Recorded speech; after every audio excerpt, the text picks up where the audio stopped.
All right. 24-hour party people, we are here. Welcome to the Abandoned Brush.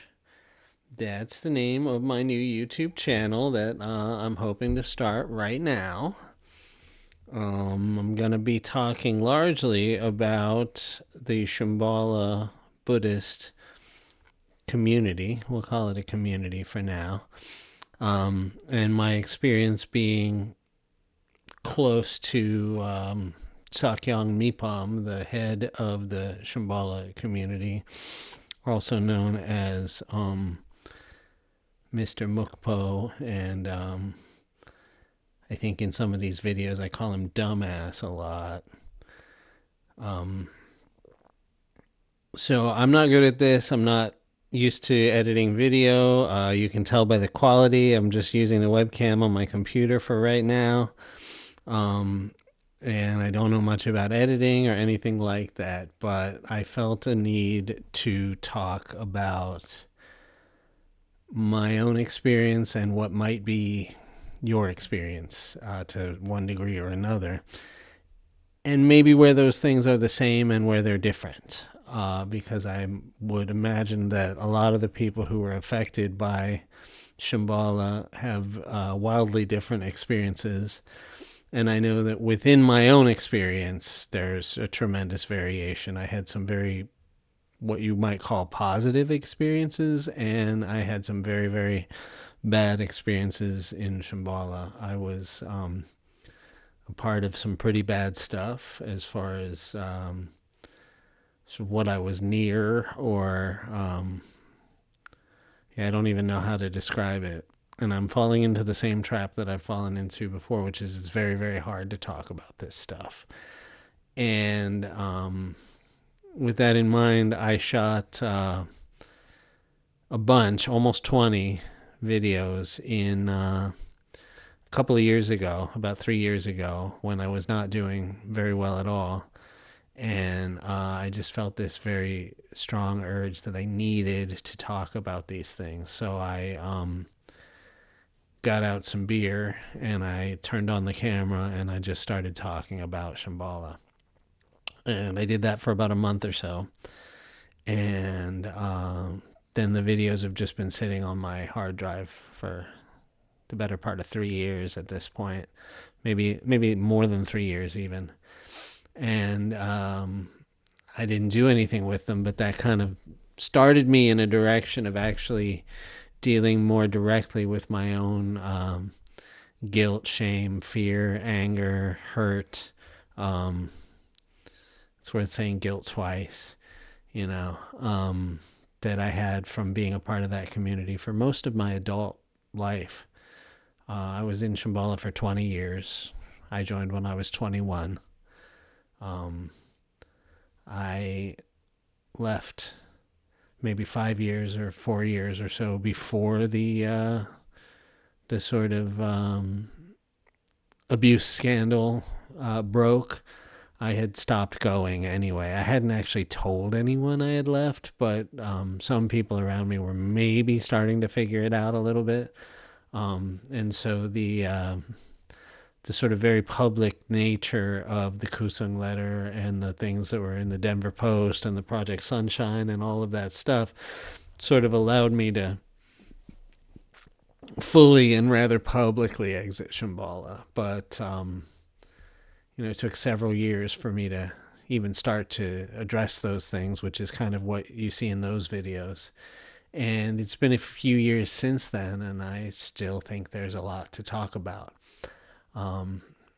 So I didn't know, whether I should publish those videos or not, and I have decided to go ahead and publish maybe all of them. Maybe all of them. I'm not sure yet. There's a couple I'm kind of like, I don't know if it's worth it. And part of the reason for that is that it's a little bit low quality. I ramble a lot in certain places. I at the time when I was recording them, I had to drink just to talk about it, just to get myself psyched up enough to be able to talk about the topic, and it was really challenging. So from a sort of quality YouTube video standpoint, they're not very good. But I think there's some value there because there's some pretty spontaneous moments. There's some raw moments where I started out talking about one thing and wound up talking about something else entirely. Kind of surprised myself. That's my dog. If you can hear that in the background, that's my dog having a dream. Um, if you can't hear that, you're missing out. Um, but anyway, there's some pretty raw emotion in there and some very real experience that goes on. So that maybe makes up for the fact that they're crappy YouTube videos. So I'm going to go ahead and air those now, soon after this. I'm going to put them out on a schedule, maybe 2 a week for the next 8, 9 weeks or so, something like that. Um, and I'd love to hear back from all of you while I'm doing that so that I can kind of come at it with a little more organization, a little bit more preparation. I still haven't found a style or anything. I don't know what the best way to do this is. Maybe some live streams, something like that. But there's a lot within Shambhala that I feel like needs to be talked about. There's a lot of stuff that I think applies to other things that maybe are going on in the world, though I may not agree with you at all on how that should be. I feel like the questions about power, about influence, about control, about manipulation, about taking advantage of people who have trauma, and sort of manipulating people who are traumatized, and a lot of those other themes. And especially when you come to talking about Shambhala, since Shambhala was so focused on creating society, they tended to delve into all of those areas of, the more practical things about a society. So the policing, the medicine, the politics, they kind of touched into all of that stuff. So thinking about Shambhala naturally lends itself to thinking about all of those different aspects of things. So I feel like there's a lot to talk about within how Shambhala handled those things and what those experiences are, and then there's a lot that maybe can be sort of extrapolated into the rest of the world, the rest of what's going on out there. So we'll see what happens. But like I said, I'm going to start by airing the videos that I already made. They're, like I said, poorly organized. They jump from topic to topic, but that may sort of spur some interesting discussion. And I've included an email address. You can make comments on the videos, and you can use the email address that I've included in the description. And the only social media I have is X, and I don't really use it much except for like to follow people who talk about news. But I figured I had to have some sort of social media in order to communicate with people, and I may add to that later. But if this takes off, I think there's a lot to talk about if people are interested. I'm interested in the possibility of maybe talking to some of you who have other experiences, maybe doing some live streams, that sort of stuff, and to kind of get into the issues here. So bear with me.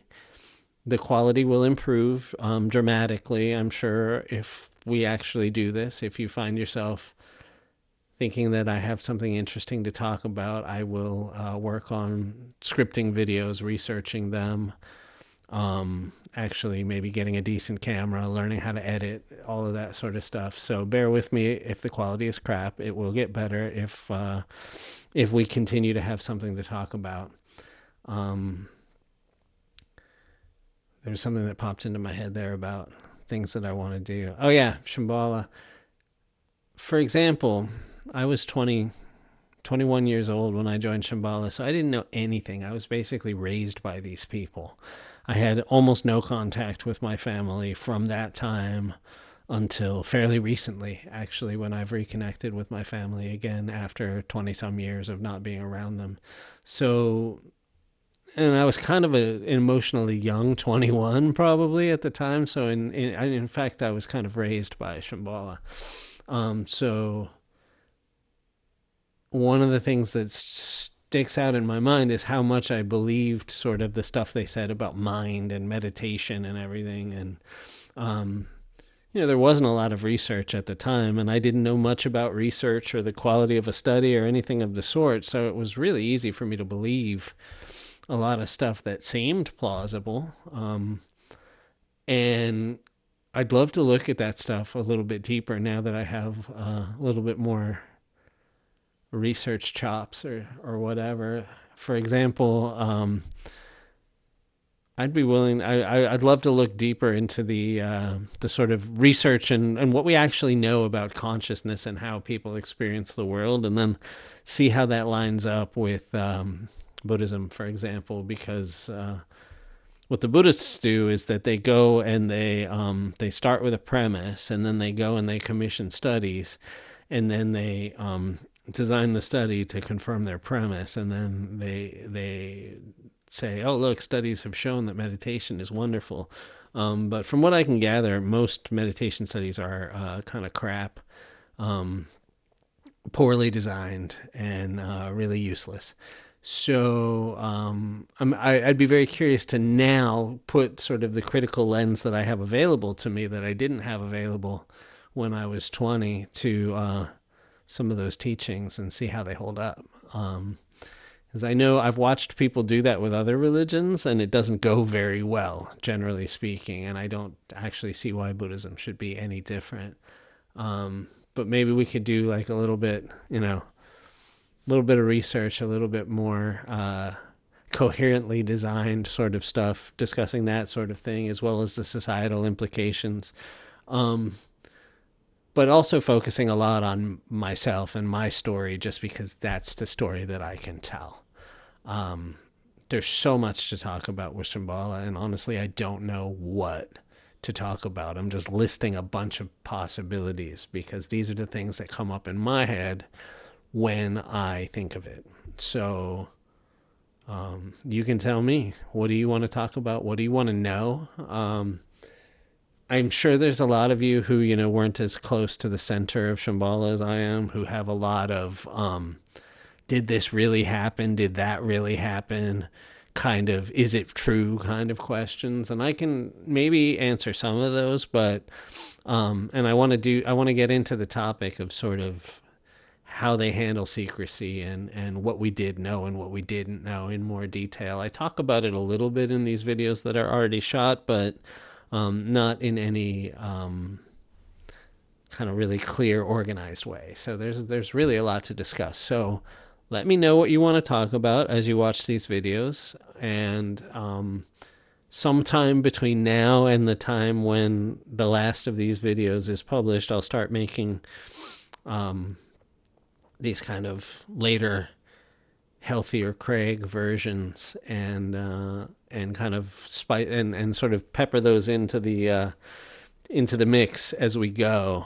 But we'll just see how it goes. So anyway, I'm calling the channel The Abandoned Brush.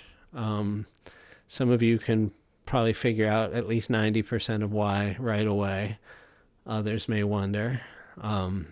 And maybe I'll talk about the exact reason why I chose that name a little bit later on. But please subscribe to the channel, like the video. I'd love to get this out to a wider audience than just the Shambhala people, because I think there are much broader implications, and that high demand groups are all over the place. So even though some of this is going to be very sort of rarefied and esoteric and only interesting to people with direct contact to Shambhala, I feel like there's a lot that we can talk about that opens well beyond that very small, insignificant community that was so significant in my life. So come join me at The Abandoned Brush. Like, subscribe, send me an email, share your story, and tell me what you want to hear about. And I'm going to start talking about Shambhala. So, yeah, I think that's it. So welcome, and we'll see how this goes. But let me know what you want to hear, and I'll do my best to make it for you. Thanks.